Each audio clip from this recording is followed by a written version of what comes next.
Bismillahirrahmanirrahim. Assalamualaikum warahmatullahi wabarakatuh.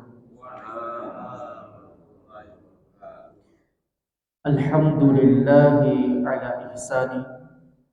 Segala puja dan puji hanya milik Allah Subhanahu wa taala yang telah memberikan kepada kita semuanya berbagai macam nikmat, keberkahan, rahmat yang tidak pernah mungkin kita akan menghitung nikmat tersebut.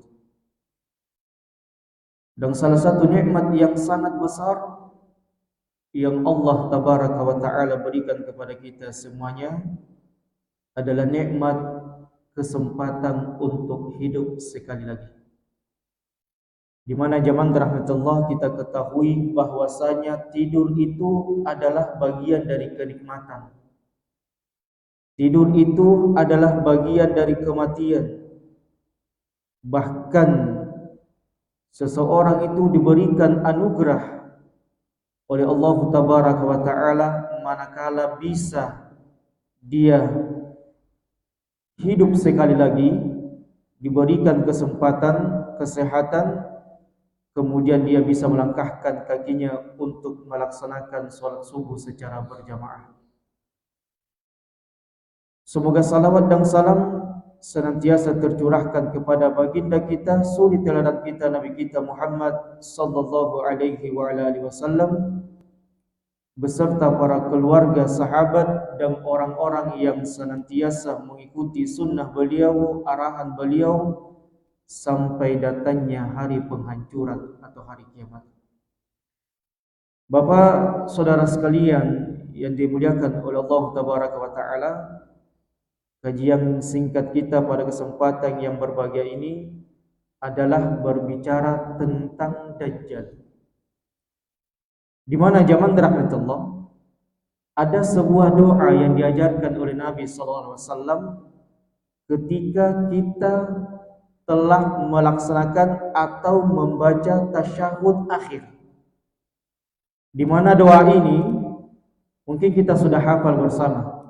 Yang lafaznya adalah Allahumma inni a'udzubika min adzabi jahannam wa min adzabil qabr wa min syarri fitnatil mahya wal mamat wa min syarri fitnatil al-masihi dajjal.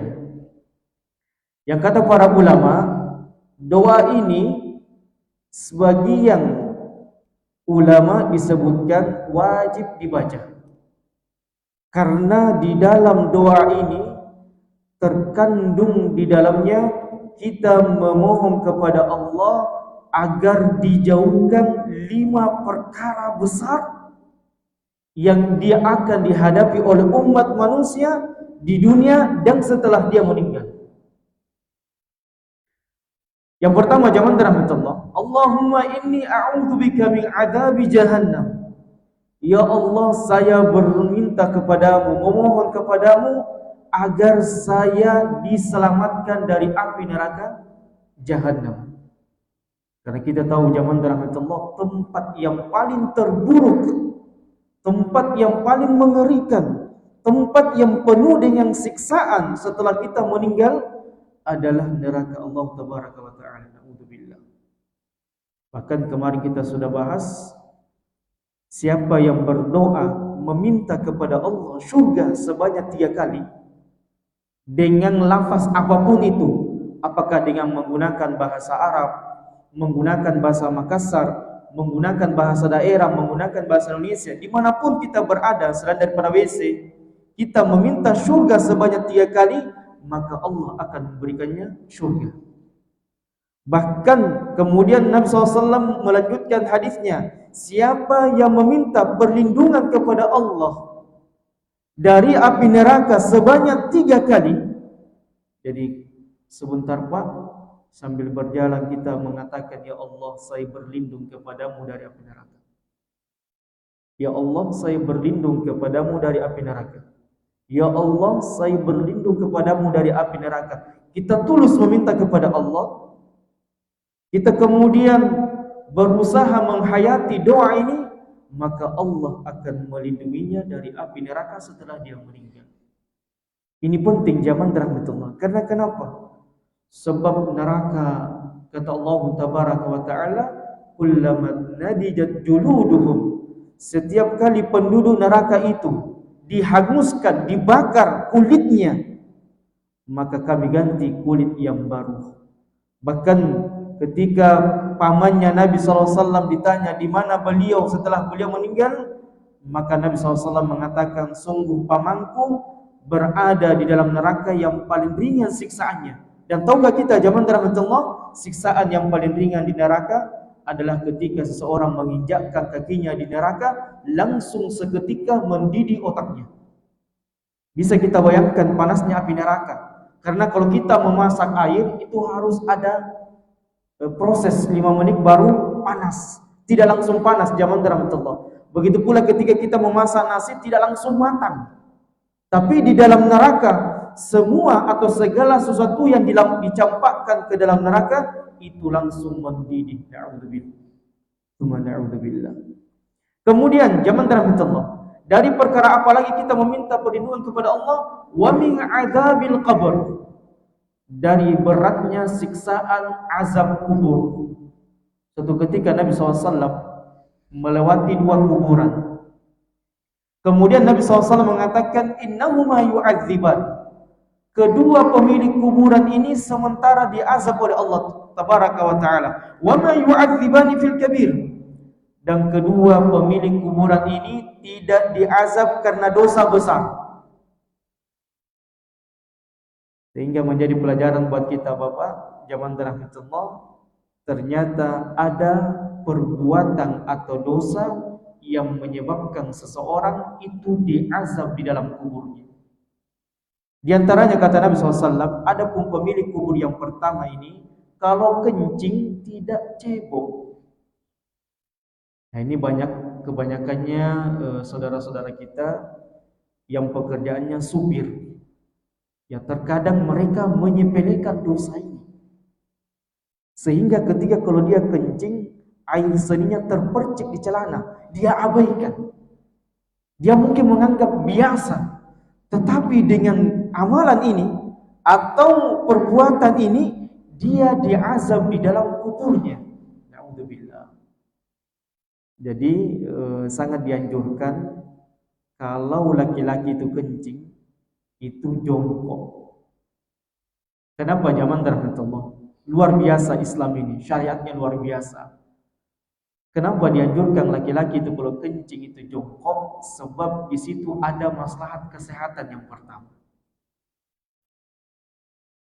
Karena kalau kita kencing zaman rahmatullah, itu kencing tidak langsung keluar seutuhnya. Tapi ada mungkin beberapa tetes itu tertahan. Sehingga dengan jongkok dia kemudian bisa mengeluarkan air kencing itu seutuhnya. Apatah lagi kalau kita ini sudah umuran 40 tahun, itu biasanya organ reproduksi laki-laki itu sudah mulai melemah. Dah sama waktu muda dulu, enak keluarnya, tapi menyusup umur, menyusup kekuatan, terkadang kencing itu sudah tersendak-sendak. Apatah lagi kita ini laki-laki dihantui dengan kanker prostat. Jadi memang Islam ini Pak, semuanya dibicarakan. Apakah perkara kesehatan, politik, ekonomi, persenjataan, perang, Islam itu berbicara. Jangankan perkara besar zaman rahmatullah, perkara masuk WC saja Islam mengajari kita bagaimana masuk WC.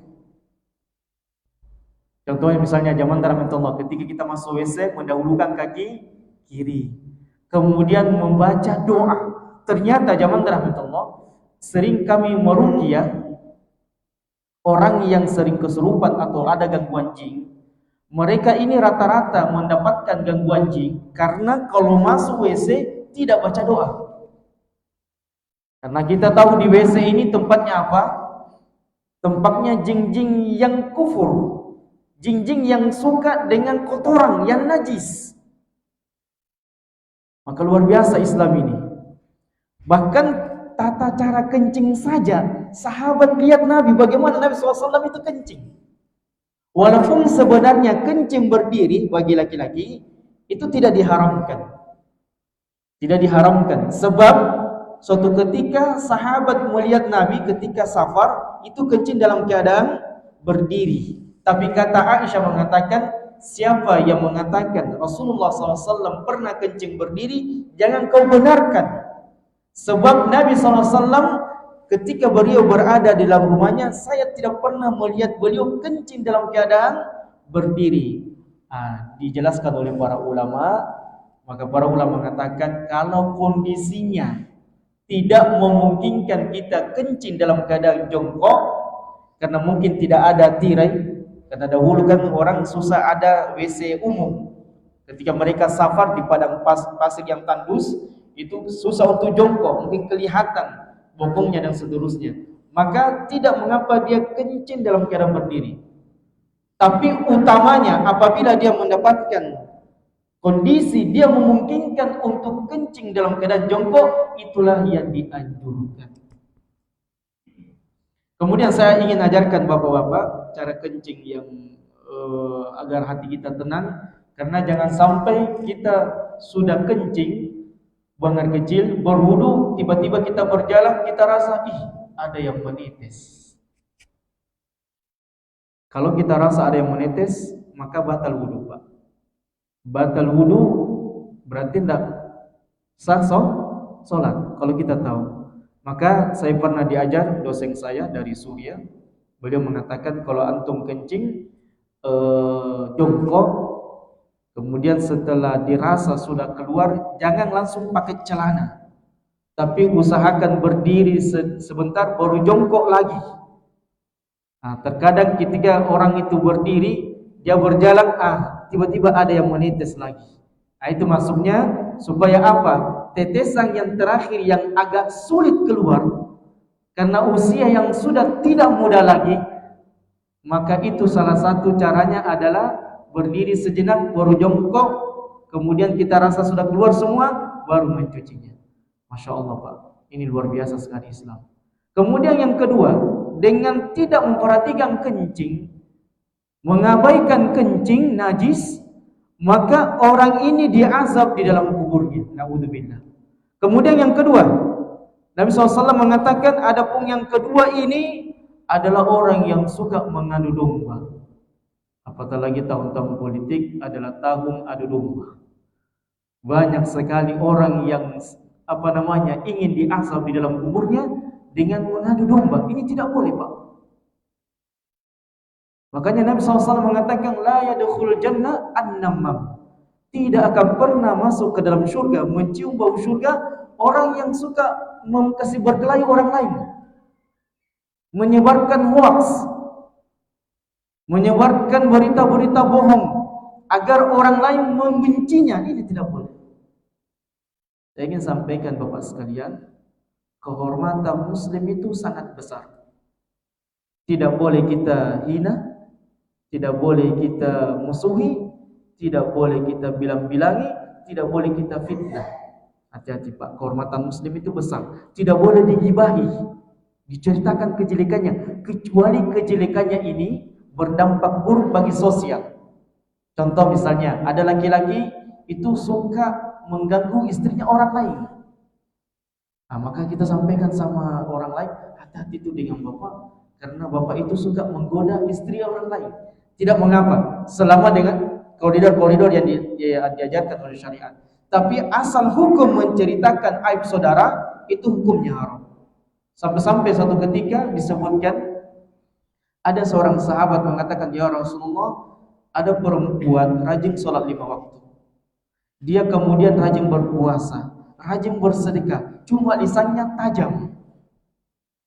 Dia sering menceritakan saudaranya muslim yang lainnya. Dia sering menggibahi, dia sering menyudutkan, menghina muslim yang lainnya, memfitnah muslim yang lainnya. Apa kata Nabi SAW? Ia finnar, wanita ini masuk ke dalam neraka. Coba lihat amalan besar, tapi ketika melakukan sebuah dosa lisan, maka amalan ini hancur karena dosa ini. Kemudian disebutkan lagi, ya Rasulullah, di sana ada wanita biasa-biasa sholatnya, mungkin sholat 5 waktu saja. Biasa-biasa puasanya, mungkin puasa Ramadan saja. Biasa-biasa sedekahnya, mungkin 1.000, 2.000 dan seterusnya. Tapi dia tidak pernah menyakiti saudaranya dengan lisannya. Dia senantiasa menjaga lisannya dari memfitnah, mencaci, memaki, menghina, menyudutkan saudaranya muslim. Dia tahan. Maka Nabi SAW mengatakan wanita ini di dalam surga. Coba lihat zaman rahmatullah. Terkadang kita menyepelekan adab dan akhlak, justru inilah yang mengangkat derajat-derajat kita di surga Allah Taala. Kemudian kita berlindung kepada Allah min syarri fitnatil mahya wal mamat. Kita berlindung kepada Allah dari dahsyatnya ujian hidup dan setelah kematian. Salah satu contoh beratnya ujian dewasa ini adalah musim panas. BMKG selalu memprediksi, tapi selalu prediksinya salah. Demikianlah manusia. Manusia mereka tidak ada kekuatan untuk menurunkan hujan dan menahan hujan. Allah yang menurunkan hujan. BMKG memprediksi nanti bulan 1 tahun depan itu baru masuk puncaknya hujan. Jadi bulan 11 ini, sisa bulan 11 dan bulan 12 masih harus kita bersabar dengan sedikitnya curah hujan. Dan kalau curah hujan sedikit Pak, pasti bahan pokok naik. Pasti menjadi ibu-ibunya. Dan kalau bahan pokok naik, semuanya pasti naik. Inilah yang dikatakan oleh Nabi SAW. Terkadang orang merasakan dahsyatnya ujian dunia, tidak sedikit di antara saudara-saudara kita mereka berdoa kepada Allah agar dicabut saja nyawanya. Ya, termasuk ujian yang dihadapi saudara kita di Palestina, Pak. Kita ini hanya merasakan 3 jam mati lampu bergiliran. Kalau saya Pak diantam 4 jam, selalu tembus 4 jam mati lampu. Orang sudah berteriak panas, orang sudah mengeluh, orang sudah menggerutu, orang sudah tidak sabar. Kita hanya 4 jam. Bagaimana di saudara-saudara kita di Palestina 24 jam?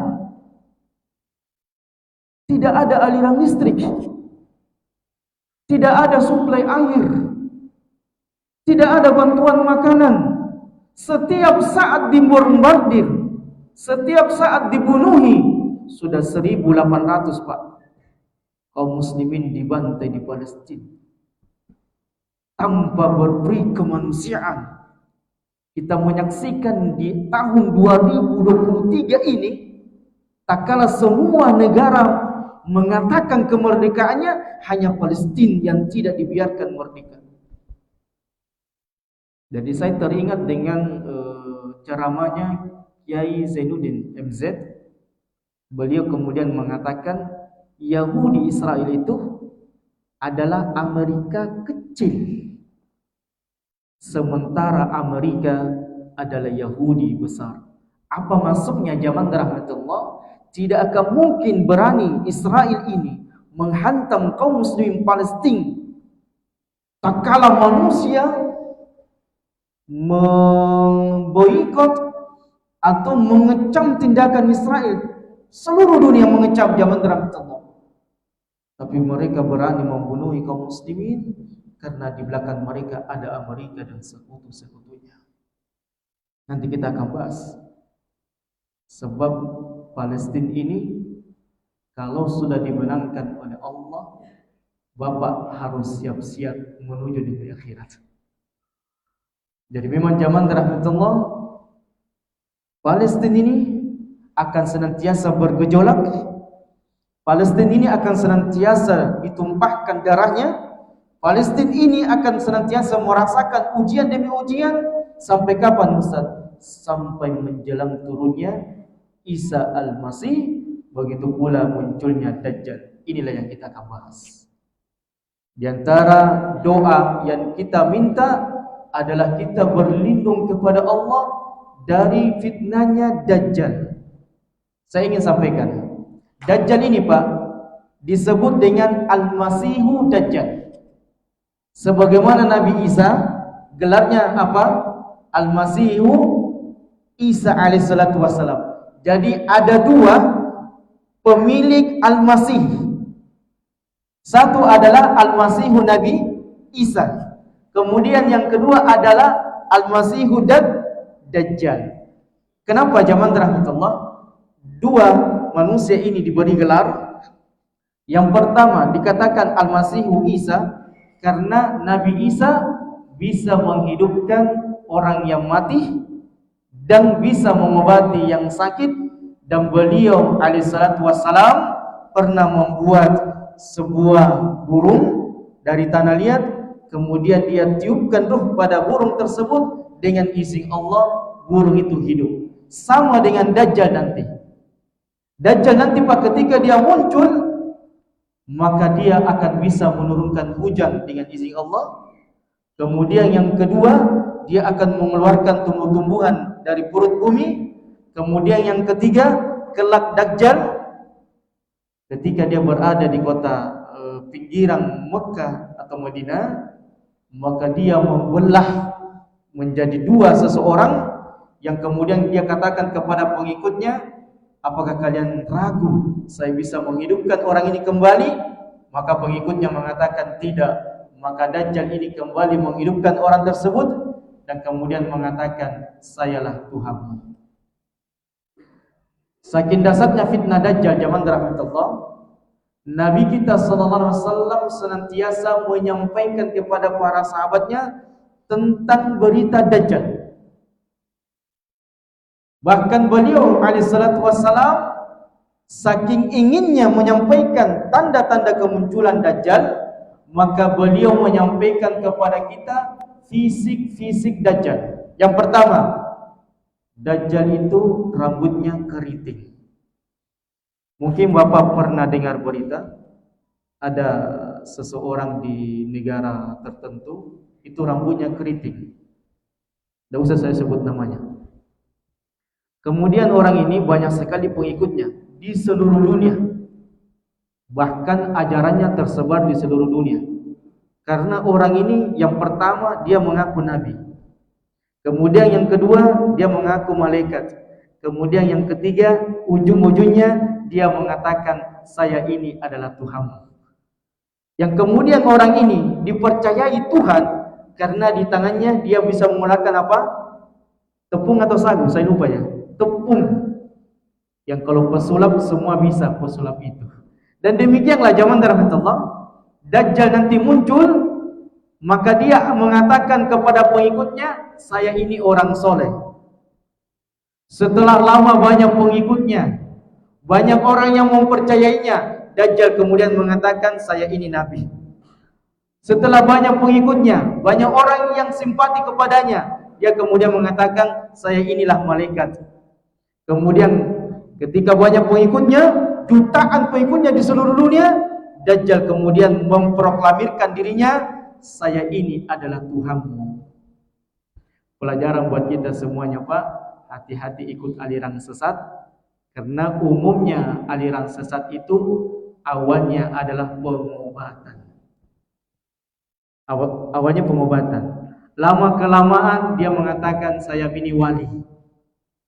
Lama kelamaan dia mengatakan saya ini nabi yang terakhir. Lama kelamaan dia mengatakan saya ini adalah Tuhanmu. Hampir semua pendusta mengatakan demikian. Kemudian zaman rahmatullah, Nabi SAW menyampaikan kepada kita, jidat Dajjal itu lebar dia, hidungnya besar, kakinya berbentuk O, tinggi besar, dan seluruh tubuhnya sebutkan oleh Nabi SAW itu kemerah-merahan. Nabi SAW dalam sebuah hadis beliau kemudian mengatakan, ma bu'idha nabiyyun illa andara ummatahu al-a'war al-kadzdzab.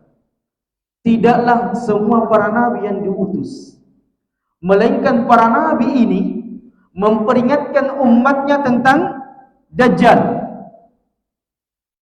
Nabi SAW menyebutkan Dajjal ini adalah al-a'war al-kadzdzab. Apa yang dimaksud dengan a'war zaman rahmatullah? adalah matanya sebelah kanan itu picok. Makanya disebutkan Al-Masihud Dajjal karena mata kanannya ini hampir tertutupi dengan kulit sehingga tidak ada bola matanya. Jadi kalau kita dapat gambar Dajjal itu matanya di sini, maka itu gambar yang keliru. Sering Pak ya tersebar di media sosial, Dajjal itu digambarkan matanya di jidat. Ini salah kaprah. Karena Dajjal itu adalah keturunan anak Adam. Dia keturunan dari orang Yahudi. Makanya Pak, orang Yahudi itu yakin dengan turunnya Dajjal. Orang Yahudi yakin dengan turunnya Nabi Isa. Orang Nasara yakin dengan turunnya Nabi Isa. Sebagaimana seorang Muslim wajib meyakini Nabi Isa akan turun, karena beliau belum meninggal sampai detik ini. Kapan beliau turun? Nanti ketetapannya ketika Dajjal telah muncul. Kemudian zaman rahmat Allah, Nabi SAW mengatakan Dajjal ini adalah al-a'war al-kadzdzab. Dia adalah picok lagi pendusta. Ma baina ainaihi illa maktubun kafara.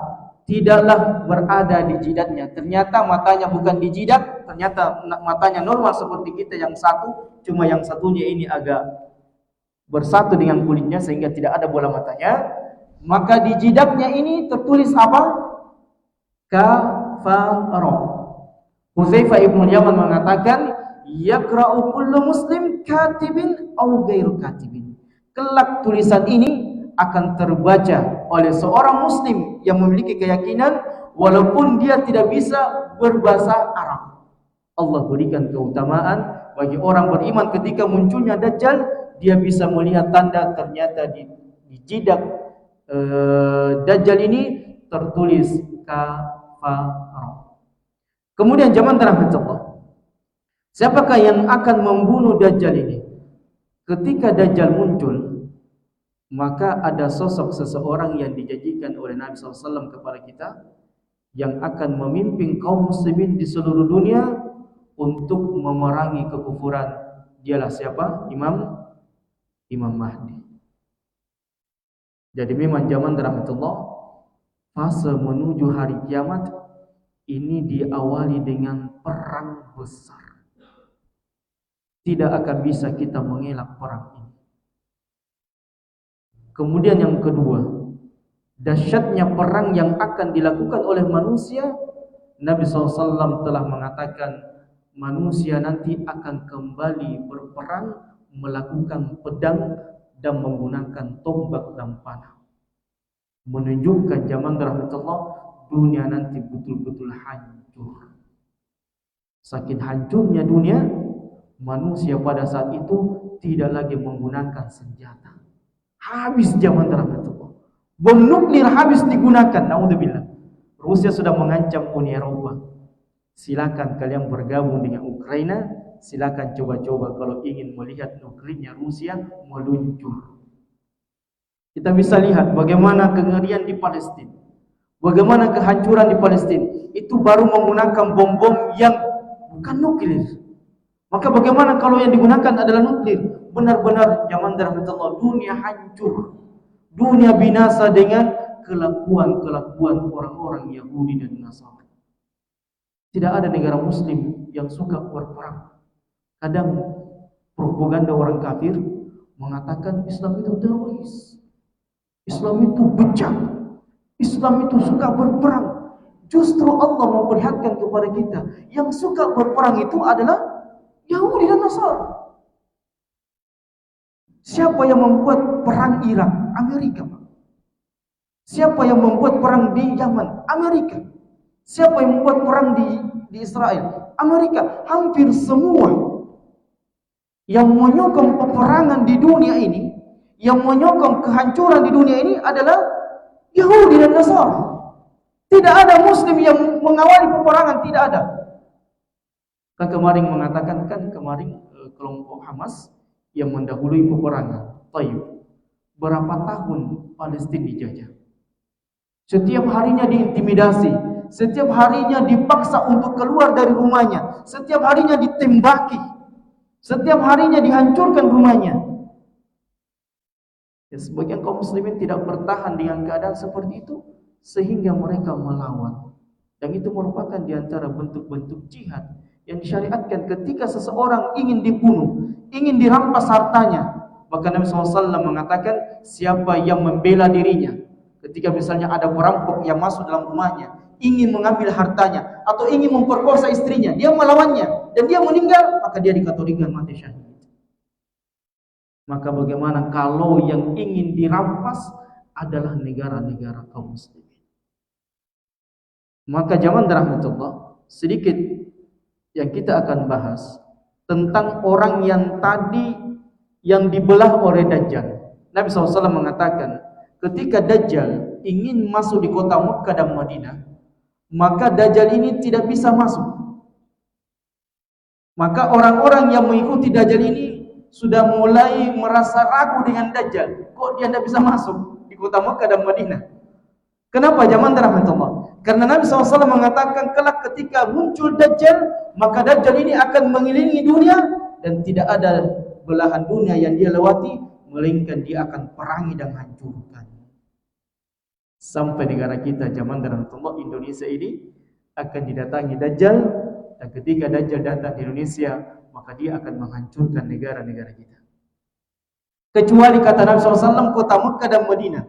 Ketika Dajjal ingin memasuki kota Mekah dan Madinah, maka Dajjal terhalang oleh para malaikat yang memuluskan pedangnya di hadapan Dajjal.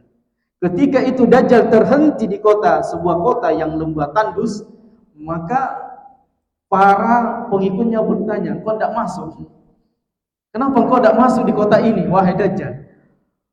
Maka Dajjal pun berhenti sejenak, terdiam sejenak, kemudian keluarlah dari kota Madinah sebaik-baik manusia, kata Nabi SAW. Ini diperselisihkan oleh para ulama. Di antara para ulama mengatakan dia adalah Nabi Yahya. Wallahu a'lam bishawab. Kemudian orang ini keluar menemui Dajjal, dan Nabi SAW mengatakan, orang ini pun kemudian mengatakan, sesungguhnya saya mempersaksikan engkau adalah Dajjal yang dikabarkan oleh Nabi SAW, yang Nabi SAW sampaikan berupa hadis-hadisnya, mengajarkan kepada kita jamaah rahmatullah bahwasanya inilah keutamaan orang yang senantiasa mempelajari Quran dan hadis. Dengan mempelajari Quran dan hadis, majelis ilmu seperti ini, kita bisa tahu jamaah rahmatullah mana kebaikan dan mana keburukan. Sebab Dajjal nanti ketika dia mendatangi semua negara-negara yang ada di dunia, maka dia menawarkan api dan menawarkan air. Yang kata Nabi SAW, ambillah dari Dajjal itu api, karena pada hakikatnya di balik api itu adalah air yang memberikan kesejukan, sementara air yang dia bawa adalah berupa api keburukan untukmu. Menjadi pelajaran buat kita semuanya, ketika Dajjal datang kepada kita ataupun di akhir umat nanti, maka dia akan menawarkan sebuah perkara yang samar bagi manusia dan tidak ada yang mengetahuinya kecuali yang mempelajari hari ini bagaimana Dajjal nanti membawa fitnah yang besar bagi umat manusia. Kemudian jamaah rahmatullah, orang ini pun kemudian mengatakan, saya mempersaksikan engkau adalah Dajjal yang sebagaimana yang dikabarkan oleh Nabi SAW. Maka ketika mendengarkan perkataan orang ini, pengikutnya kemudian mengatakan, lah, kok orang ini mengatakan dirinya Dajjal, sementara Dajjal ini mengaku dia adalah seorang apa tadi? Tuhan. Pengikutnya sudah mulai ragu. Keraguan yang pertama tadi, tidak bisa masuk di kota Mekah dengan Madinah. Kemudian keraguan yang kedua, datang orang asing menghampiri Dajjal, berani mendatangi Dajjal. Kemudian dia mengatakan, saya mempersaksikan engkau adalah Dajjal. Kemudian Dajjal mengatakan kepada pengikutnya, bagaimana pendapat kalian kalau saya tebas orang ini, saya bagi dua dia, kemudian saya hidupkan kembali? Apakah kalian akan ragu kepadaku kalau saya adalah Tuhan? Karena tidak ada yang bisa melakukan ini kecuali Tuhan, Pak. Tidak ada yang bisa menghidupkan manusia sekali lagi kecuali Allahu Rabb tabaraka wa ta'ala, kecuali dia memiliki sifat ketuhanan. Maka pengikutnya mengatakan, iya, apabila kau sanggup menghidupkan orang itu setelah kamu bunuh, maka kami tidak meragukan kau adalah Tuhan. Kemudian apa jemaah rahmatullah? Kemudian Dajjal ini membelah pemuda ini, kemudian dihidupkan sekali lagi, dan Dajjal kemudian mengatakan, kamu ragu kepada saya adalah Tuhan? Apa kata pemuda ini? Nabi SAW mengatakan, justru saya semakin yakin, sebagaimana yang dikabarkan oleh Nabi SAW, bahwasanya kamu bukan Tuhan, tetapi kamu adalah Dajjal. Kemudian Dajjal mengatakan, bagaimana kalau saya bunuh kamu sekali lagi dan saya hidupkan kamu sekali lagi? Kemudian pemuda ini mengatakan, silakan. Disinilah kata Nabi SAW, Dajjal dihilangkan kekuatannya dan dia pun terperangah dan terperdaya dengan apa yang dia lakukan. Artinya apa jemaah rahmatullah? Dajjal hanya diberikan satu kekuatan, satu kesempatan untuk membunuhi tadi pemuda tersebut dan menghidupkannya. Kemudian yang kedua kalinya Allah tidak izinkan lagi Dajjal untuk berbuat kerusakan. Disinilah jemaah rahmatullah menjadi pelajaran buat kita semuanya, bahwasanya ketika muncul Dajjal, maka dia muncul di kota yang namanya Asfahan. Asfahan ini ada di mana? Tetangganya Palestina, tetangganya Mesir. Asfahan ini terletak di negara Iran, Persia. Asfahan ini Pak, dia merupakan salah satu kota terbesarnya negara Iran.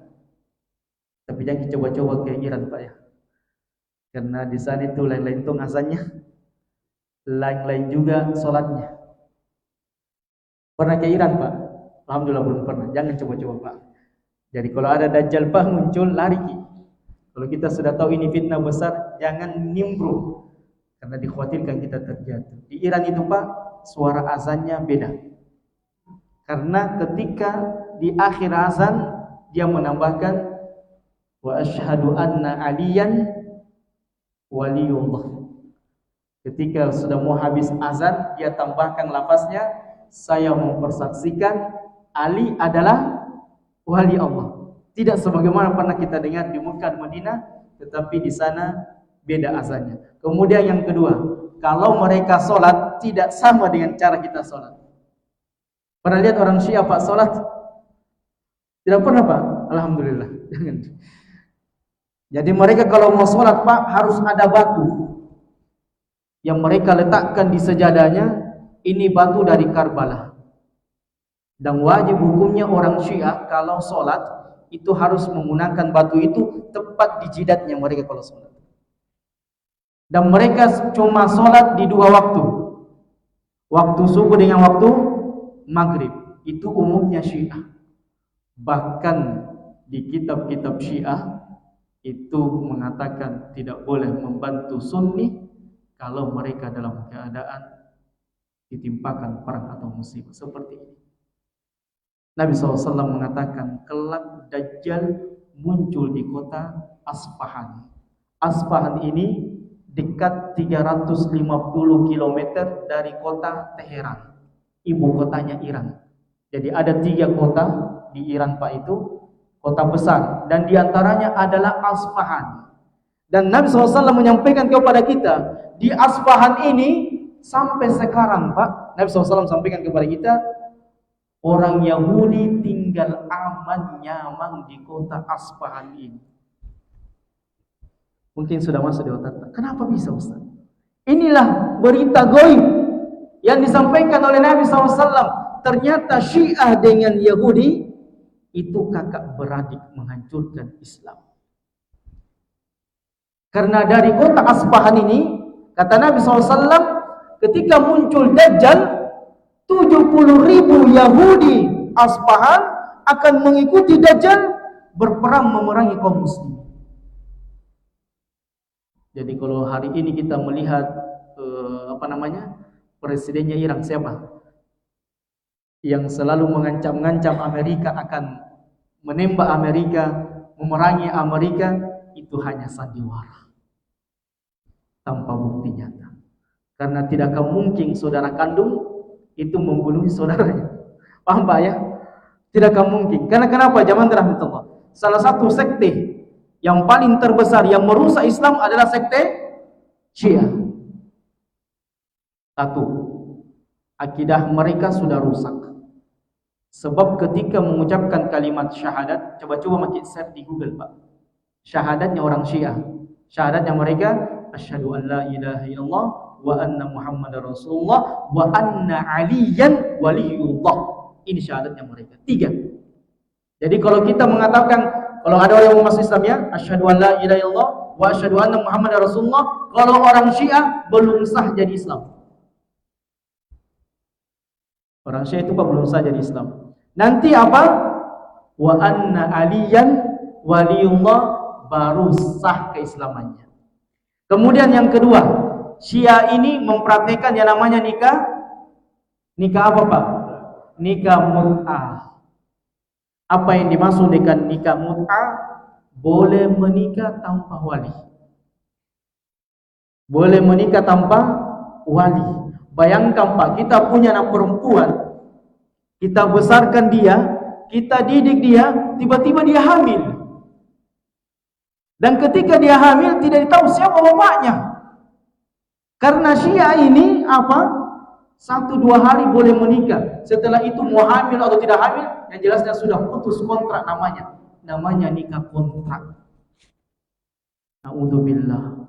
Merusak wanita-wanita muslimah. Dan banyak Pak di kampus-kampus besar di Makassar ini sudah banyak wanita-wanita kita dinikah mut'ah.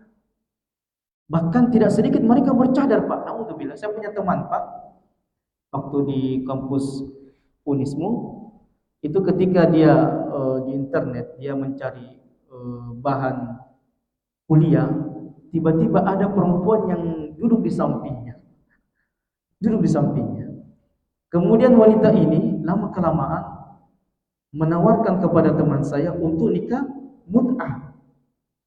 Karena bagi mereka siapa yang nikah mut'ah sekali, mereka mendapatkan pahala ini. Siapa yang menikah mut'ah 2 kali dapatkan pahala ini. Sampai siapa yang sudah berkali-kali nikah mut'ah, mereka mendapatkan pahala sederajat dengan para nabi. Bisa dibayangkan Pak, kalau istri tadi nikah mut'ah. Jadi orang Syiah seperti itu Pak. Jadi ada suaminya, tapi tetap menikah lagi dengan laki-laki yang lainnya. Na'udzubillah. Karena kenapa? Mereka mengejar pahala nikah mut'ah. Jadi betul-betul salah satu sekte yang paling merusak Islam adalah Syiah. Kemudian yang ketiga, kita sering melihat perayaan hari raya mereka 10 Asyura atau 10 Muharram.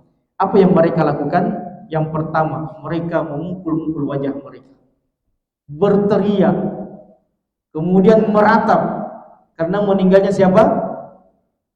Husain. Kenapa tidak Hasan? Mungkin pertanyaan Bapak, anaknya Ali radhiyallahu taala anhu dari Fatimah itu berapa? 2 yang kita kenal, Hasan dan Husain. Tapi kenapa orang Syiah hanya mengkhususkan Husain, tidak Hasan? Kenapa zaman rahmatullah? Mungkin kita bertanya, kenapa hanya Husain yang diagung-agungkan? Bahkan ketika mereka dalam keadaan musibah, misalnya pesawatnya lagi oleng, ya Husain, ya Husain. Kenapa mereka hanya berteriak-teriak Husain, ya Husain? Karena ternyata Husain radhiyallahu taala anhu ini menikahi salah seorang wanita Persia yang ada di Iran. Sehingga mereka tidak terlalu condong kepada Hasan, hanya condong kepada Husain. Taib zaman rahmatullah.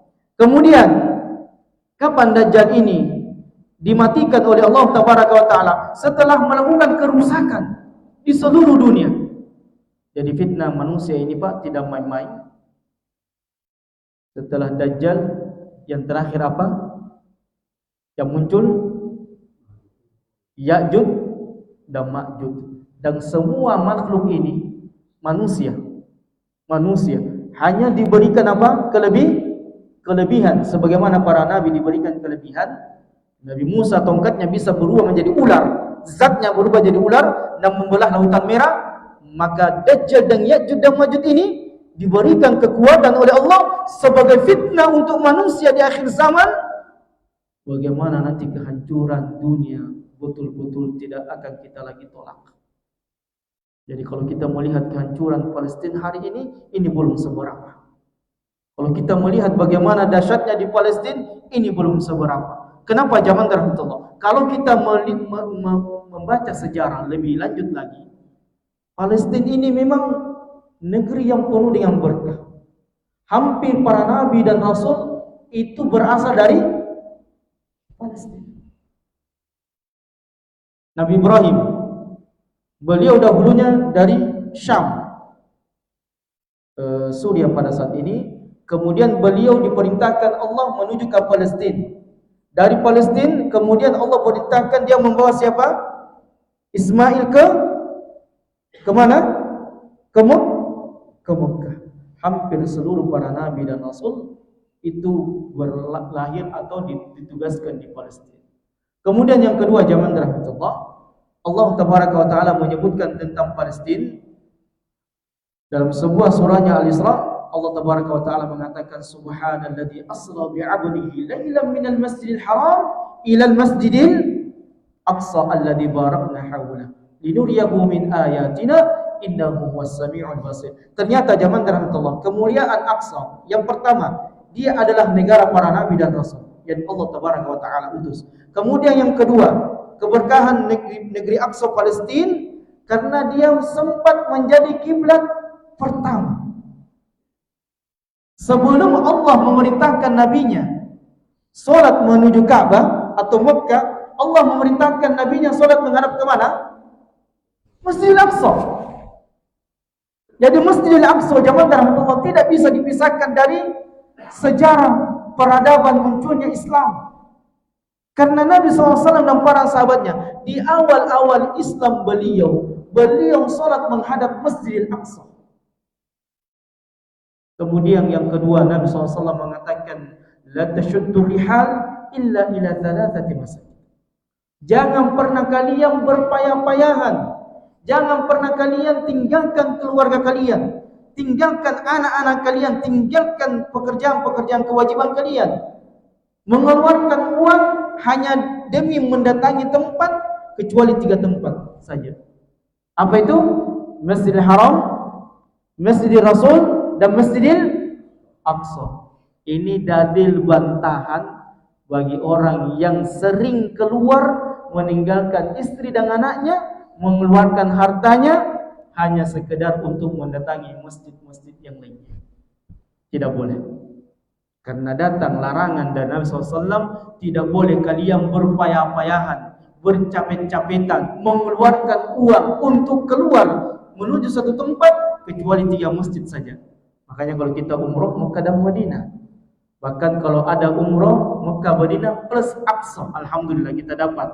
Kalau lagi aman, tapi kalau tidak aman harus kita bersabar dulu karena sementara masih berperang. Kemudian zaman rahmatullah, Nabi SAW sudah memang mengisyaratkan kepada kita kelak kaum muslimin ini akan dihancurkan oleh musuh-musuh mereka. Nabi SAW dalam sebuah hadisnya mengatakan yushiku an tada'al umam min kulli ufuq kama tada'al aqlatu ila qas'atiha. Hampir-hampir saja seluruh umat manusia, seluruh agama di dunia ini bersatu menghancurkan kalian sebagaimana, Masya Allah Pak, hadis ini luar biasa Pak, terbukti di zaman kita. Nabi SAW mengatakan sebagaimana ada sebuah nampan, di situ terisi makanan. Kemudian di sekeliling nampang ini orang kelaparan. Dan ketika mereka makan, mereka berlomba memakan makanan tersebut sampai seluruh makanan yang ada di nampang itu tercabik-cabik. Inilah sekarang gambaran kaum muslimin. Kita dicabik-cabik umat yang lainnya.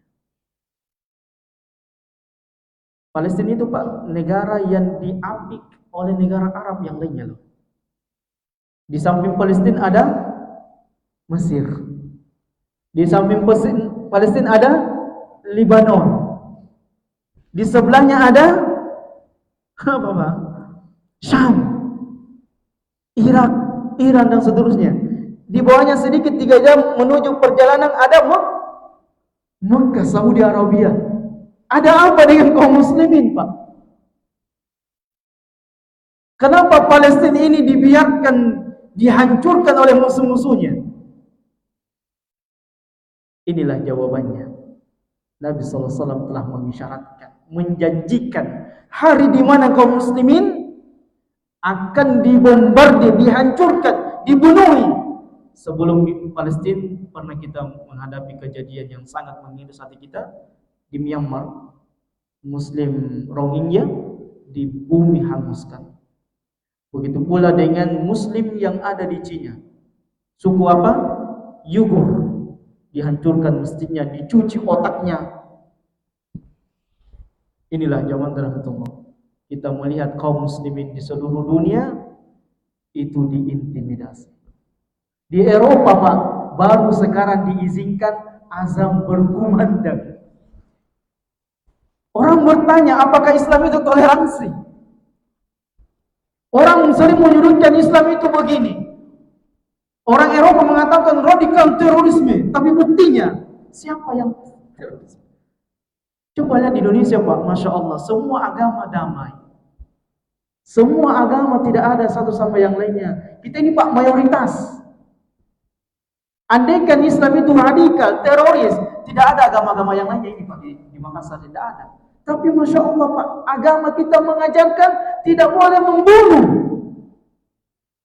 Nabi SAW mengatakan, man qatala dhimmiyan, siapa yang membunuh kafir zimmi. Kafir itu Pak ada 3. Ini harus kita ketahui. Yang pertama ada namanya kafir zimmiyan.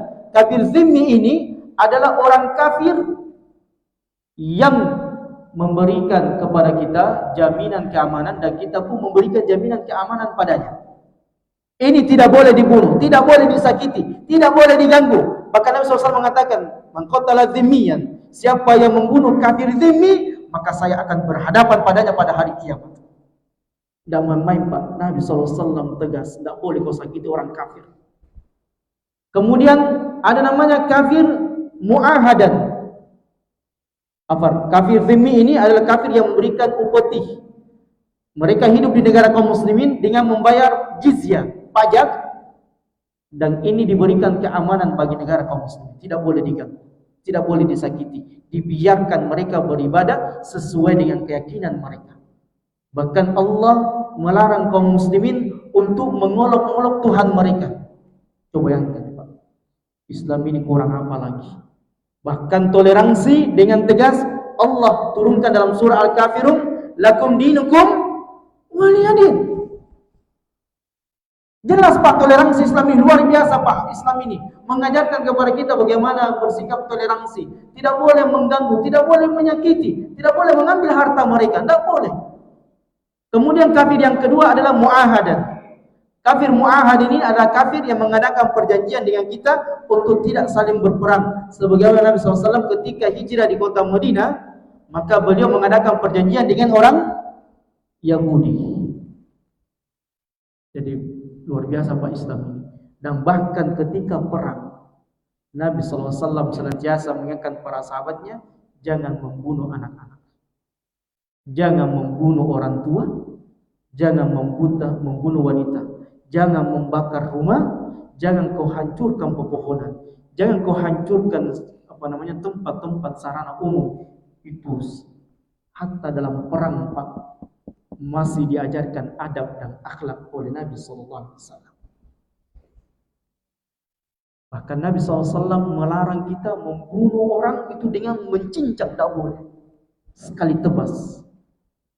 Luar biasa Pak Islam ini. Kalau kita kembali kepada ajaran Islam, makanya Pak Islam itu ketika ada sahabat, dahulu para sahabat itu kalau berjalan dikatakan kepada mereka, mereka adalah Quran yang berjalan karena tingginya adab dan akhlak mereka. Orang hari ini lihat Islam, kok begini Islam? Gak ada tegur, gak ada sapa, gak ada salam, gak ada senyum. Padahal adab-adab seperti itu, bermuamalah, bersosialisasi diajarkan oleh Islam. Sampai-sampai Nabi SAW mengatakan, tabassumuka liwaji akhika sedekah. Senyum kepada saudaramu itu sedekah. Sebaik-baik kalian adalah yang mengawali salam. Anak muda kepada orang tua. Luar biasa Pak, pengadakan Islam itu luar biasa. Bagaimana memuliakan orang tua, menghormati orang tua, menghargai orang tua, memuliakan orang tua. Luar biasa Pak Islam itu. Kemudian Nabi SAW mengatakan, melanjutkan hadis ini sedikit lagi baru kita selesai. Mungkin ada yang bertanyakan. Kemudian Nabi SAW mengatakan, kama tada'ala qatu ila qas'atiha.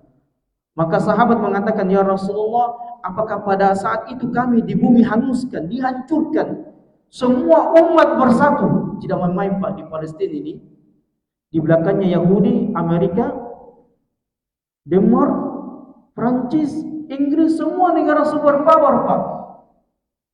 Menghadapi Palestina itu tidak main-main. Sokongan dada dari Amerika, sokongan senjata dari Amerika menghadapi kaum muslimin Palestina. Masya Allah, luar biasa. Makanya sampai-sampai ada yang mengatakan, orang-orang Palestina ini hatinya terbuat dari apa? Walaupun istrinya meninggal, walaupun anaknya semua mati, tetap mereka mengucapkan Alhamdulillah.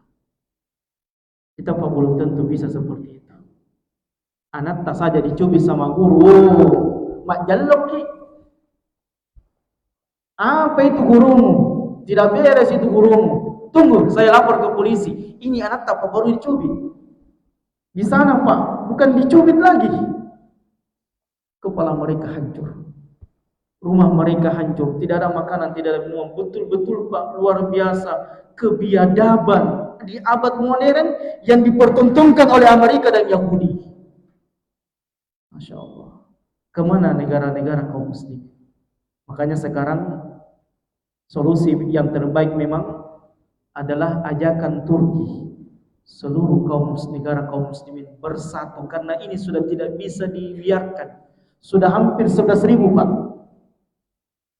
Setiap 10 menit ada anak kaum muslimin yang terbunuh. Setiap 10 menit Pak. Bisa kita bayangkan.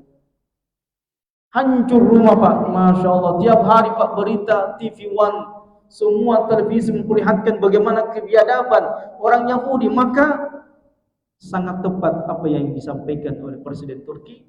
Sudah saatnya seluruh negara kaum muslimin bersatu. Karena tidak mungkin Pak, Yahudi ini berhenti sampai dia melihat pergerakan kaum muslimin.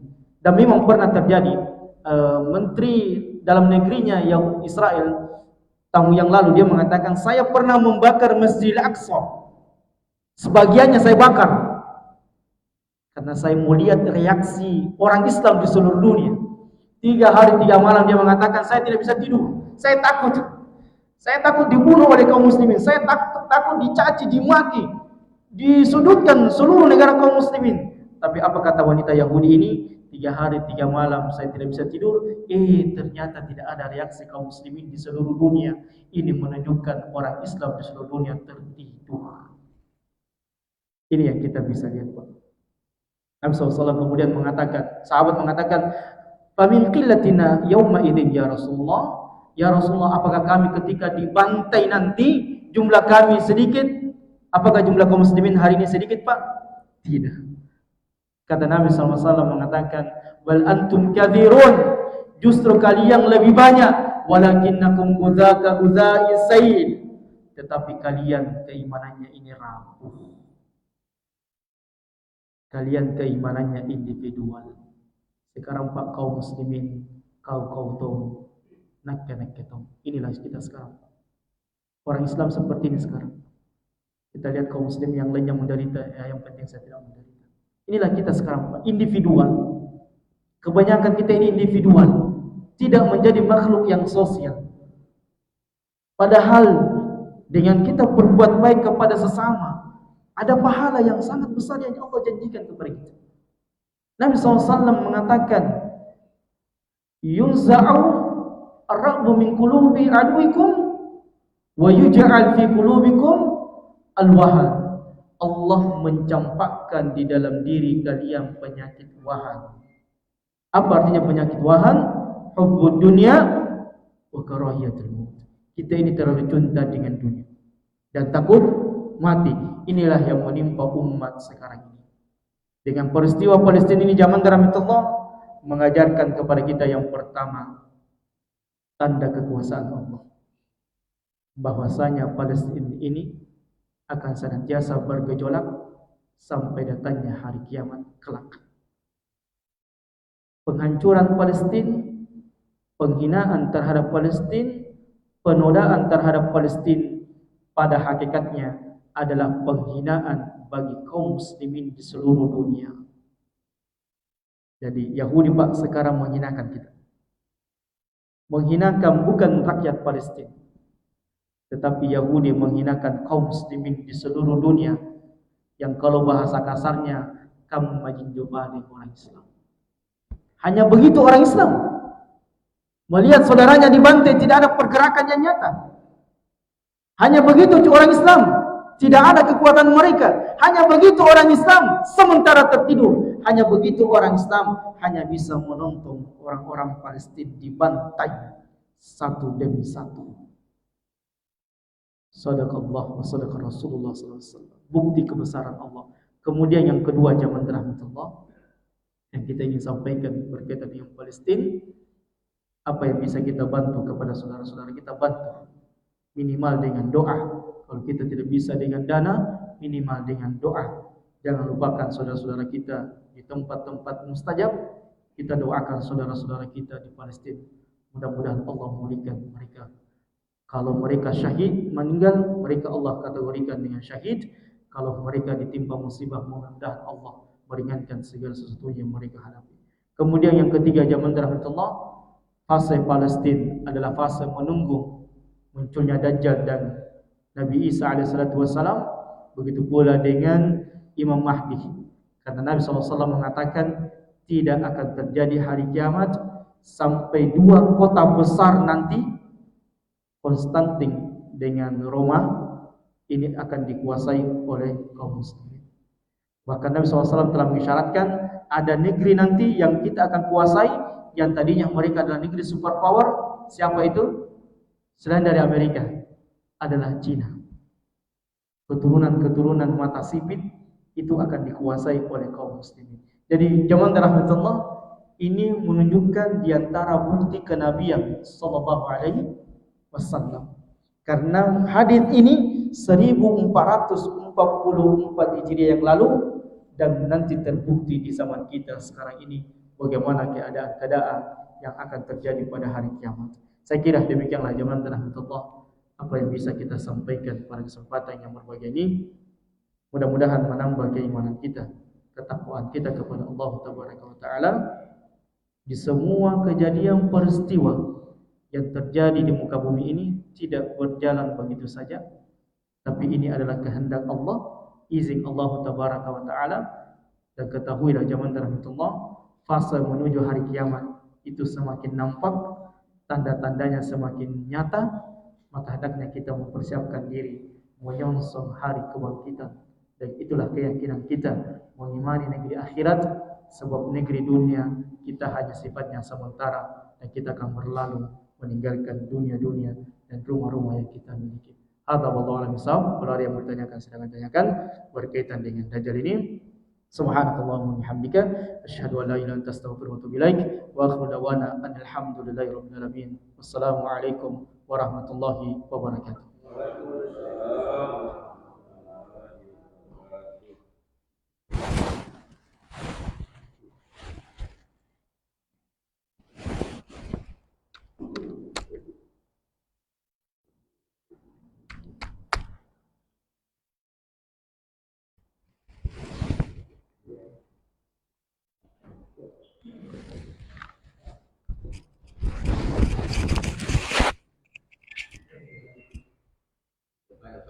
Ya. Apakah Dajjal ini sudah ada saat ini? Cuma yang ada saat ini apakah sifatnya atau fisiknya sudah ada? Masya Allah, pertanyaan yang sangat bagus. Dan hal ini juga dijelaskan oleh para ulama, bahwasanya makna Dajjal itu ada dua. Yang pertama adalah makna dalam segi sifat dan maknawi. Apa yang disebutkan oleh sifat dan maknawi? Ternyata Nabi SAW menyebutkan kelak ketika mendekati hari kiamat akan muncul banyak dajjal-dajjal. Kata dajjal di sini zaman Rasulullah adalah pendusta-pendusta yang banyak mengaku dirinya adalah Nabi. Dan pernah kita di Indonesia ini dihebohkan dengan Dia Eden. Masih ingat Pak ya? Dia Eden ini satu ketika dia tertidur, dia bermimpi. Dan dia mengatakan saya didatangi Jibril dan mengangkat saya sebagai Nabi. Dan ujung-ujungnya Dia Eden ini mengatakan dirinya adalah malaikat Jibril. Dan ujung-ujungnya dia mengatakan saya ini adalah jelmaan Tuhan. Demikianlah Pak. Jadi hampir semua aliran sesat itu awalnya adalah dia mengaku orang soleh, orang baik. Lama kelamaan banyak pengikutnya, dia kemudian mengatakan supaya pengikutnya tidak kabur, dia mengatakan dirinya saya Nabi. Sebentar dia mengatakan saya malaikat, dan ujung-ujungnya selalu mengatakan saya ini adalah jelmaan Tuhan. Pendusta. Ya, termasuk tahun-tahun penuh dengan politik ini Pak, banyak pendusta-pendusta yang akan muncul. Alhamdulillah. Kemudian yang kedua, ternyata Dajjal ini zaman Rasulullah Allah simpan di dalam bumi. Karena ada seorang sahabat namanya Tamim Ad-Dari. Tamim Dari ini dahulunya beragama Nasara. Saya ceritakan sedikit. Tamim Ad-Dari ini adalah seorang pelaut. Suatu ketika dia melaut bersama dengan rombongannya, tiba-tiba dia menghadapi gelombang laut yang sangat tinggi yang menghancurkan semua kapal dan membunuh semua awaknya kecuali dia masih hidup. Hingga dia terdampar di sebuah pulau. Tamim Ad-Dari ini dia lupa pulaunya. Dan kemudian ketika dia terbangun dia mengatakan sebenarnya saya sudah mati. Dan tiba-tiba dia mendapatkan di sampingnya ada sosok binatang yang kata Tamim Ad-Dari ini saya tidak tahu yang mana depannya yang mana belakangnya karena semua tubuhnya terbungkus dengan bulu. Dan Tamim Ad-Dari ini mengatakan binatang ini kemudian berbicara kepada saya. Jadi nanti Pak, kalau muncul nanti binatang bisa berbicara, hati-hati. Akan muncul nanti binatang di akhir zaman yang mereka bisa berbicara sama dengan manusia. Kok bisa Ustaz? Apa susahnya bagi Allah? Allah mudah membahasakan bagaimana Allah memberikan bahasa. Kemudian binatang ini mengatakan, wahai fulan, kemarilah engkau ikut bersama dengan saya. Karena sesungguhnya ada orang yang menantimu di balik tembok besar ini. Maka pergilah Tamim Ad-Dari ini mengikuti binatang tersebut. Ternyata zaman Rasulullah, ketika Tamim Ad-Dari melewati tembok ini, bermasuk dalam gua, dia mendapatkan sosok manusia yang badannya besar, yang sementara terikat rantai.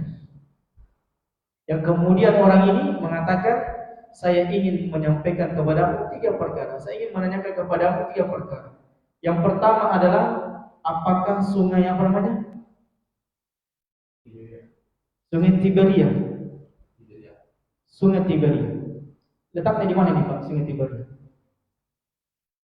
Yordan ya, kalau tidak salah. Yordan. Nanti bisa dicek ulang. Jadi Masya Allah Pak, sudah tergambar kadang-kadang hari kiamat, sudah harus disiapkan semua foto. Maka Dajjal ini mengatakan, masihkah ada air di sungai Tiberia? Maka Tamim Ad-Dari mengatakan, iya masih ada dan masih mengalir dimanfaatkan oleh manusia. Kata Dajjal, suatu saat sungai Tiberia itu akan mengering. Coba lihat Pak, cek sekarang. Sungai Tiberia itu berapa luasnya dahulu dan sekarang tinggal berapa sisanya. Artinya apa? Sungai ini akan menyusut dan menjadi kering. Kalau sudah kering Pak, Dajjal akan keluar. Nah ini Pak, sudah harus disiapkan memang Pak ya. Jiwa ini Pak sudah harus diarahkan ke negeri akhirat memang. Kenapa Nabi SAW sering menceritakan tentang Dajjal? Nabi SAW mengatakan, andaikan saya tidak khawatir otakmu bisa koslek, saya akan ceritakan kepada kalian tentang Dajjal ini. Karena Dajjal ini diberikan kekuasaan oleh Allah, tidak diberikan kepada manusia yang lain. Allah pilih Dajjal ini untuk menghancurkan kehidupan manusia sebagai ujian bagi orang beriman. Jadi memang Pak, munculnya Dajjal ini nanti benar-benar akan merusak sampai-sampai kata Nabi SAW, kelak manusia sudah tidak memiliki makanan dan minuman lagi karena Dajjal menghancurkan semua apa yang ada di dunia. Masya Allah Pak. Jadi memang apa yang dirasakan saudara kita di Palestina kita akan merasakan. Ketika saudara-saudara kita di Palestina dioperasi Pak, tanpa obat apa namanya? Obat bius Pak, Masya Allah Pak. Tidak ada obat bius. Jadi kaum muslimin Pak di sana Pak, kalau dijahit dalam keadaan sadar. Kalau diamputasi dalam keadaan sadar. Kalau dibersihkan lukanya, dibersihkan dalam keadaan sadar, walaupun lukanya menganga. Tidak mampu Pak kita. Tidak sampai Pak kita dengan keimanan. Tidak ada yang bisa menghadapi situasi ini kecuali benar-benar orang beriman. Wa ma yulaqqaha illa alladziina sabaru wa ma yulaqqaha illa dzu 'abdin 'adzim. Tidak ada yang bisa Pak merasakan derita ini di atas penderitaan. Terus-menerus di atas penderitaan dibombardir kecuali benar-benar orang sabar. Kita ini Masya Allah Pak bisa menikmati minuman. Kadang Pak saya menangis sedih. Ada makanan tersaji, kita bisa merasakan memakan dengan nikmat, dengan aman. Berbeda dengan saudara-saudara kita di Palestina yang mereka terjajah, terbunuh, dibombardir. Seorang ayah kehilangan putrinya. Bisa Pak dirasakan bagaimana pedihnya. Masya Allah Pak, luar biasa. Palestina ini mengajar kepada kita, inilah keadaan kita kaum muslim hari ini. Kemudian selanjutnya tentang Dajjal. Kemudian Dajjal mengatakan, apakah telah berbuah pohon kurma yang ada di tanah Tandus atau negeri Arab itu? Kami mengatakan iya berbuah. Kata Dajjal, suatu saat kurma itu tidak lagi berbuah. Mengajarkan kepada kita Pak, kalau nanti sudah tidak ada tanaman-tanaman di Indonesia, siap-siap muncul Dajjal. Bagaimana Pak kalau prediksi BMKG salah, keliru? Ternyata musim hujan nanti tahun depan. Sudah siap Pak dengan kondisi ini? Kondisi yang nanti susah kita dapatkan beras. Ada uang tapi tidak ada beras. Bagaimana caranya beras tumbuh? Tidak ada air. Sudah siapkah kita Pak? Nanti kekurangan air. Jadi memang Pak sudah harus disiapkan mental kita, keimanan kita. Makanya Dajjal nanti membawa fitnah. Karena pada saat itu banyak orang menggadaikan keimanannya. Ikut dengan Dajjal. Siapa yang mati konyol? Ikut Dajjal saja deh. Karena Dajjal ini menawarkan apa? Kenikmatan. Ketika tidak ada lagi tanaman, tidak ada makanan. Karena Dajjal telah mengisyaratkan kalau tidak ada lagi buah di zamannya, maka Dajjal membawa buah dan makanan. Disinilah banyak orang tertipu. Daripada saya mati kelaparan, mending ikut Dajjal. Kita saja Pak, waktu sholat sementara rapat, sebentar kita sholat kan gampang. Ini baru Pak, sholat. Bagaimana nanti ketika muncul Dajjal? Tidak ada makanan, tidak ada minuman. Orang pada saat itu perang. Kita lihat mayat bergelimpangan. Kita sudah goyah. Ikut Dajjal saja. Ini kayaknya Tuhan ini. Siapa yang menjamin keimanan kita Pak? Kita saja kadang menggadaikan keimanan. Waktu sholat subuh saja, Masya Allah. As-sholat. Makanya sholat subuh, azannya sholat subuh ditambah apa? As-sholatu khairun minan naum. Allah tawarkan kepada kita, tidurmu itu, nyenyaknya tidurmu di dalam AC, berkamar yang spring bed, berkamar yang enak, ternyata ada yang lebih baik yaitu sholat. Tergadai keimanan antara tidur dengan sholat. Jadi fitnah-fitnah ini Pak akan membuat memisahkan mana benar-benar Islam dan tidak, mana yang benar-benar diuji. Karena kenapa? Zaman terakhir Allah. Orang Yahudi dengan Amerika itu menawarkan rakyat Palestina, boleh kau ikut bersama dengan kami, silakan menjadi agama Amerika, tapi kamu harus kufur dengan keimanan. Itu ditawarkan. Tapi Masya Allah orang Gaza mengatakan, mending kami meninggal di atas keimanan dan ketakwaan kepada Allah Taala. Kemudian Nabi SAW di pertanyaan ini mengatakan, sungguh Dajjal dirantai oleh Allah. Ketika rantai itu dia gigit dan hampir terlepas, terdengar suara kumandang yang mengembalikan rantai itu lagi. Artinya apa? Dajjal akan muncul ketika sudah tidak ada lagi suara-suara azan berkumandang. Saya tidak tahu di perumahan ini apa tetap berkumandang azan 5 waktu atau tidak. Sebagian perumahan itu karena siang tidak ada orang pergi kerja, maka suara azan tidak berkumandang di waktu duhur. Inilah jemaah dalam itu. Betapa pentingnya kita saling menasihati. Betapa pentingnya majelis ilmu seperti ini. Supaya apa? Menguatkan kita. Jadi majelis ilmu ini harus ada di masjid-masjid. Karena inilah yang dilakukan oleh Nabi. Jadi Nabi SAW itu tidak sekedar sholat 5 waktu di masjidnya.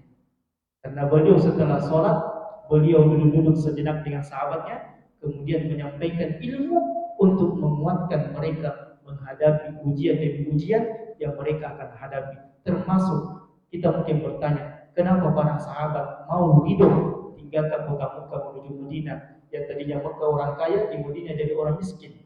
Bahkan Abu Sufyan itu orang yang tinggal di belakang masjid, kadang kehujanan, kadang kepanasan, tidak ada makanan mereka makan. Kenapa mereka rela? Karena mereka dikuatkan dengan majelis-majelis ilmu seperti ini. Inilah pentingnya jamaah rahmatullah agar kita semuanya kuat dan bermental banyak menjalani kehidupan ujian dan ujian. Intinya adalah Dajjal sudah ada, dia sementara dirantai oleh Allah Taala dan tidak ada yang mengetahui di mana Dajjal itu karena Tamimi Ad-Dari ketika dia sudah kembali ke kota Mekah, barulah dia berjumpa dengan Nabi dan dia kemudian mengatakan kepada Nabi SAW, saya mempersaksikan bahwa apa yang kau katakan tentang Dajjal itu adalah benar dan saya masuk Islam. Di situlah Nabi SAW sangat gembira. Bahkan beliau mengatakan, la yuzallanna musallakum, jangan ada yang beranjak di tempat salatnya, karena saya akan menyampaikan kepada kalian kabar gembira yang disampaikan oleh Tamimi Dari berkaitan dengan Dajjal yang selama ini saya sampaikan kepada kalian. Wallahu a'lam bishawab. Ya. Silakan. Assalamualaikum warahmatullahi wabarakatuh. Tadi menarik yang kau sampaikan bahwa janganlah engkau memaksakan kebahagiaan oleh 3 cara. Harus diketahui terkait dengan Masjid Aqsa ini, menurut saya perlu juga kita lakukan sebagai umat Muslim, mensosialisasikan Masjid Aqsa itu yang mana yang sebenarnya. Ya, betul. Karena kalau kita lihat di berita-berita di media-media, ditunjukkan itu adalah roh yang kubah kuning. Ya, betul. Sehingga tidak sedikit kita memahami bahwa Masjid Aqsa itu adalah roh. Ya. Sebenarnya bukan itu. Betul. Itu adalah Lingkungan Masjid Aqsa ya. di dalam roh ada batu yang mengaku yang kita kenal Salah. Ya.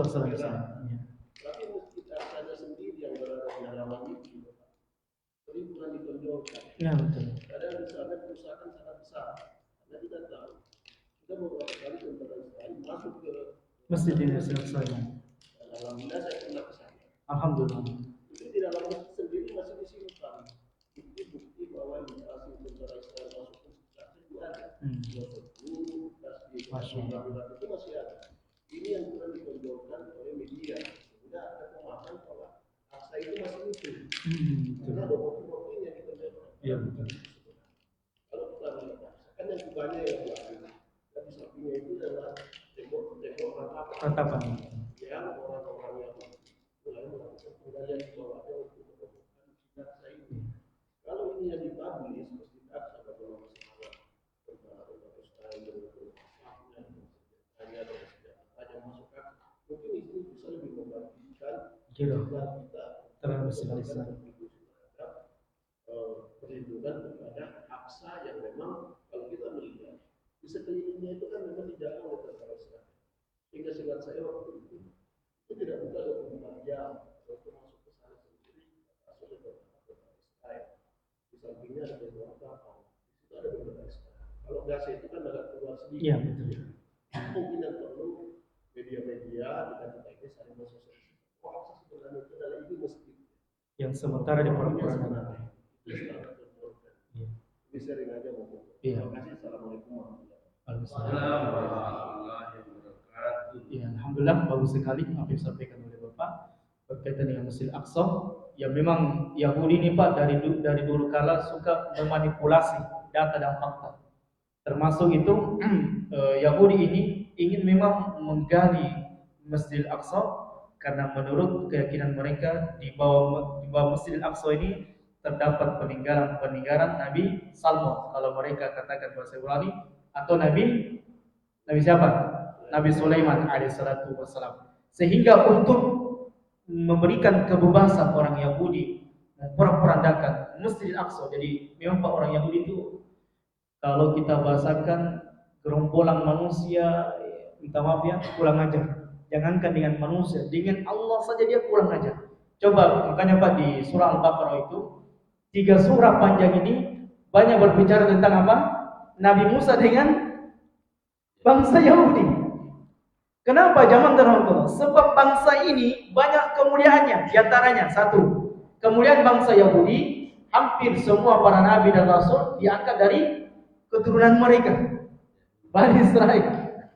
Kemudian yang kedua, zaman terhormat, Allah melebihkan dalam ayatnya, Allah melebihkan orang Yahudi ini dengan kecerdasan. Memang kalau mau dilihat Pak, hampir semua produk-produk yang kita gunakan dari mana? Telkomsel dari mana Pak? Jadi memang kalau ada slogan untuk kampanye untuk memboikot, maka kita harus siap memboikot semua segala sesuatunya apa produk-produk Yahudi.